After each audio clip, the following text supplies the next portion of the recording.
ବୃତ୍ତି ନିମନ୍ତେ ଆମେ ଆଜି ପୁଣି କିଛି ସାହିତ୍ୟ ପ୍ରଶ୍ନ ଆଲୋଚନା କରିବା। ଗାନ୍ଧିଜୀକୁ ଆମେ ବାପୁଜୀ କହୁ, ସେହିପରି ଚାଚାଜୀ ଆମେ କାହାକୁ କହୁ? ଅପସନ୍ କ ଜବାହରଲାଲ ନେହେରୁ, ଖ ସୁଭାଷ ବୋଷ, ଗ ଗୋପବନ୍ଧୁ ଦାସ, ଘ ମଧୁସୂଦନ ଦାସ। ଉତ୍ତର କ'ଣ ହେବ? ଉତ୍ତର ହେବ କ ଜବାହରଲାଲ ନେହେରୁଙ୍କୁ ଆମେ ଚାଚାଜୀ ବୋଲି କହୁ। ଗାନ୍ଧିଜୀଙ୍କୁ ଯେପରି ଆମେ ବାପୁଜୀ କହୁ, ଜବାହରଲାଲ ନେହେରୁଙ୍କୁ କ'ଣ କହୁ? ଚାଚାଜୀ। ମହାତ୍ମା ଗାନ୍ଧୀଙ୍କ ଜନ୍ମଦିବସ କେବେ ପାଳନ କରାଯାଏ? କେବେ ପାଳନ କରାଯାଏ? ଅକ୍ଟୋବର 2 ତାରିଖରେ ମହାତ୍ମା ଗାନ୍ଧୀଙ୍କ ଜନ୍ମଦିନ ପାଳନ କରାଯାଏ। ଉତ୍ତର କ'ଣ ହେବ? ଗ। 13 କିଏ କହିଲେ? ବୁଝିଲୁ ସାନୁ, ବାପୁ ଏମିତିକା ମଣିଷ ଥିଲେ ଯେ ଯାହା କହୁଥିଲେ ତାହା ନିଜେ କରି ଦେଖାଉଥିଲେ ବୋଲି କିଏ କହିଥିଲେ ସାନୁକୁ? କ ସାନୁର ମା, ଖ ସାନୁର ଗୁରୁଜୀ, ଗ ସାନୁର ସାଙ୍ଗ, ଘ ସାନୁର ବାପା।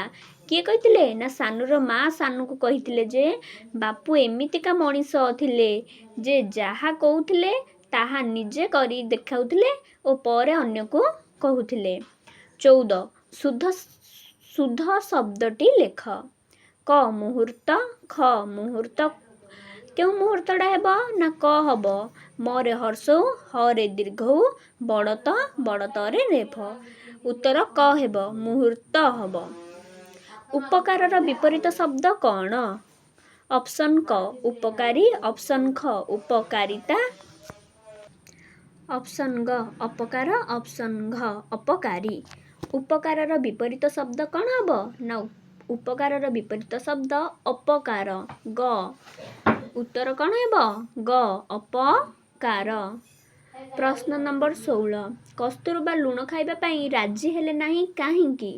କ କସ୍ତୁରବା ଗାନ୍ଧିଜୀଙ୍କ ସବୁ କଥା ମାନୁ ନଥିଲେ ବୋଲି, ଖ କସ୍ତୁରବା ଲୁଣକୁ ଅତି ଭଲ ପାଉଥିଲେ ବୋଲି, ଗ ଲୁଣ ବିନା ଖାଦ୍ୟ ସୁସ୍ୱାଦୁ ଲାଗିବ ନାହିଁ ବୋଲି, ଘ ଏଥିରେ କୌଣସିଟି ନୁହେଁ। ଉତ୍ତର କ'ଣ ହେବ? ନା ଲୁଣ ବିନା ଖାଦ୍ୟ ସୁସ୍ୱାଦୁ ଲାଗିବ ନାହିଁ ବୋଲି କସ୍ତୁରବା ଲୁଣ ଖାଇବା ପାଇଁ ରାଜି ହେଲେ ନାହିଁ। ଉତ୍ତର କ'ଣ ହେବ? ଗ ଲୁଣ ବିନା ଖାଦ୍ୟ ସୁସ୍ୱାଦ ଲାଗିବ ନାହିଁ ବୋଲି କସ୍ତୁରବା ଲୁଣ ଖାଇବା ପାଇଁ ରାଜି ହେଲେ ନାହିଁ।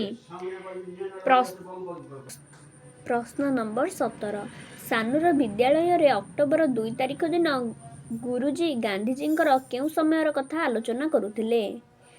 କ ଅସହଯୋଗ ଆନ୍ଦୋଳନ ସମୟରେ, ଖ ଗାନ୍ଧିଜୀଙ୍କ ସାବରମତୀ ଆଶ୍ରମ ଥିବା ସମୟରେ, ଗ ଗାନ୍ଧିଜୀଙ୍କ ଜେଲରେ ଥିବା ସମୟରେ, ଘ ଗାନ୍ଧିଜୀଙ୍କ ପିଲାଦିନର। ଉତ୍ତର କ'ଣ ହେବ? ଘ ଗାନ୍ଧିଜୀଙ୍କ ପିଲାଦିନ ସମୟ କଥା ସାନୁର ବିଦ୍ୟାଳୟରେ ଅକ୍ଟୋବର 2 ତାରିଖ ଦିନ ଗୁରୁଜୀ ଗାନ୍ଧିଜୀଙ୍କର ପିଲାଦିନ ସମୟର କଥା ଆଲୋଚନା କରୁଥିଲେ। ପ୍ରଶ୍ନ 18 ଯାହା ଖାଇବାକୁ ସୁଆଦିଆ ଲାଗେ ତାକୁ ଆମେ ଏକ ପଦରେ ପ୍ରକାଶ କଲେ କ'ଣ ହେବ? କ ସୁସ୍ୱାଦୁ, ଖ ସ୍ୱାଦିଷ୍ଟ, ଗ ସୁଆଦିଆ, ଘ ରୁଚିକର। ଉତ୍ତର କ'ଣ ହେବ?